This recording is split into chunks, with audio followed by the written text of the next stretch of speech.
Dans une série, la médiane, c'est la note du milieu. Ça signifie par exemple que dans votre classe, si vous êtes au-dessus de la médiane, vous êtes dans la première moitié de la classe. Attention de ne pas confondre moyenne et médiane. Ici, la moyenne, c'est 6, alors que la médiane, la note du milieu, c'est 3. Si vous avez 4, vous êtes le deuxième de la classe, ce qui ne vous empêche pas d'être en dessous de la moyenne. Par contre, vous êtes bien au-dessus de la médiane. Maintenant, comment faire pour trouver la médiane sur une classe complète qui a 32 élèves? On peut remarquer ici que les notes ont été mises dans l'ordre et qu'on a indiqué le nombre d'élèves pour chaque note. Si j'ai 3 notes, c'est très simple, je prends la note du milieu, c'est la deuxième. Si j'ai 4 notes, je n'ai pas une note au milieu, mais 2 notes du milieu. Comment faire? Je vais tout simplement prendre la moyenne des 2 notes, donc ici la moyenne de la deuxième et de la troisième, ce qui donne 11. Ici, si je prends la note du milieu, je trouve 6. C'est n'importe quoi puisque c'est la plus petite note. C'est pour ça qu'il faut toujours commencer par mettre les notes dans le bon ordre. Ensuite, c'est facile, on prend celle du milieu, donc pour 5, ça sera la troisième. Avec 6 notes, on a à nouveau 2 notes du milieu dont on va faire la moyenne. Donc on se rend compte qu'il existe 2 cas, le cas où l'effectif est impair, comme ici et là, et le cas où l'effectif est pair. Dans notre exemple, on a 32 notes, donc l'effectif est pair.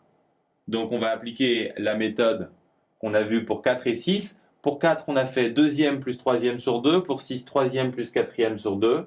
4, on est parti avec 2, 6 avec 3. Donc avec 32, on va partir avec 16. On va faire 16 plus 17e sur 2. Maintenant, comment trouver la 16e et la 17e? On cherche la 16e note. Ici, on en a 3, 8, 15. Donc la 16e va être ici, la 17e aussi. Donc la médiane, ça sera 13, on peut l'indiquer. Pour y voir clair, on rajoute une ligne où on met ces nombres justement qu'on a calculés. Ça s'appelle la ligne des effectifs cumulés croissants. Que signifie par exemple 26? Ça signifie que 26 élèves ont 14 ou moins de 14.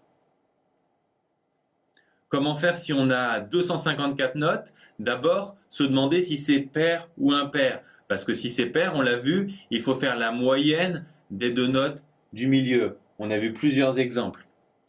Ensuite, il faut se demander laquelle des 2 est la plus facile à trouver. Et la plus facile à trouver, c'est la première, parce qu'à chaque fois, on fait l'effectif sur 2. Et ensuite, on n'oublie pas de faire la moyenne des 2. Un exemple, n égale 72. La première des 2 notes du milieu, c'est donc 36 qu'on obtient en divisant l'effectif par 2. Puisqu'on a un nombre pair, il faut faire la moyenne des 2 notes du milieu. On cherche donc la 36e et la 37e. On rajoute la ligne des effectifs cumulés croissants pour la trouver. La 36e et la 37e sont ici, donc la médiane vaut 12. Dans les cas impairs, on sait que c'est différent puisqu'il y a une seule note au milieu. Pour 3, c'est la deuxième. Pour 5, la troisième. Pour 7, on se doute, ça serait la quatrième. Pour 71, c'est plus compliqué. On peut remarquer en observant les premiers exemples qu'on peut trouver le rang de la médiane en faisant l'effectif divisé par 2 et en prenant l'entier supérieur, ou alors, plus simple, en rajoutant 1 à l'effectif et en divisant par 2. Ici, par exemple, on trouverait 36, donc la 36e note, qu'il ne faut pas oublier de lire. Pour chercher la note associée, il y a encore un peu de travail.